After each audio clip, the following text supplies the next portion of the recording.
So today I'm making some flautas or rolled tacos, also known as taquitos. I have some trumpet mushrooms. I've cleaned them with a damp napkin.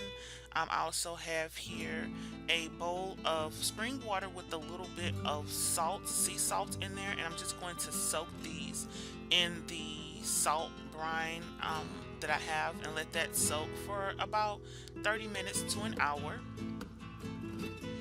And I've diced up half of an onion and one green bell pepper.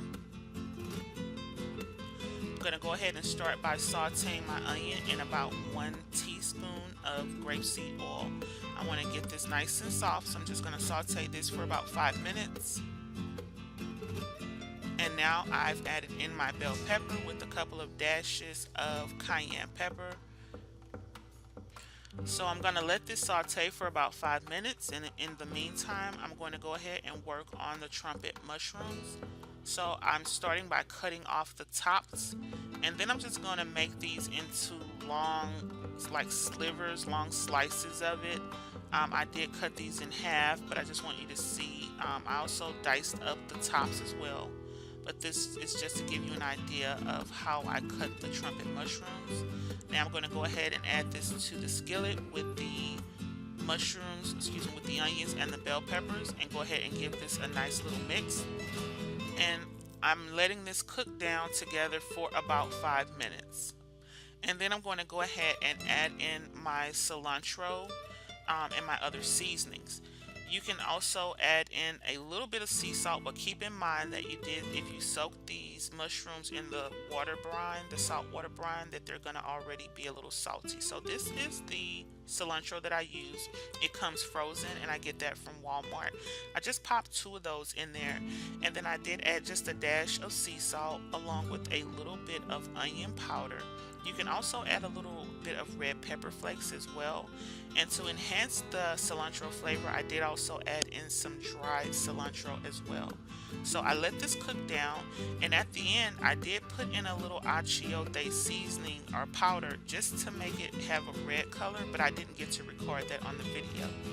So I'm going to go ahead and start working on my dough. Now the dough, I didn't show how I made it in this recipe because I've already made a video. It's the same tortilla chip dough, and I'll put a link in the description box below. I just rolled it out. It's not perfect. And I added the filling to one side so that I can roll it over.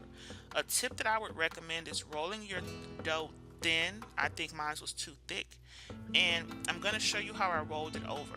I think that I rolled the dough, since it was thick, the dough came out a little too thick in texture for me when it cooked.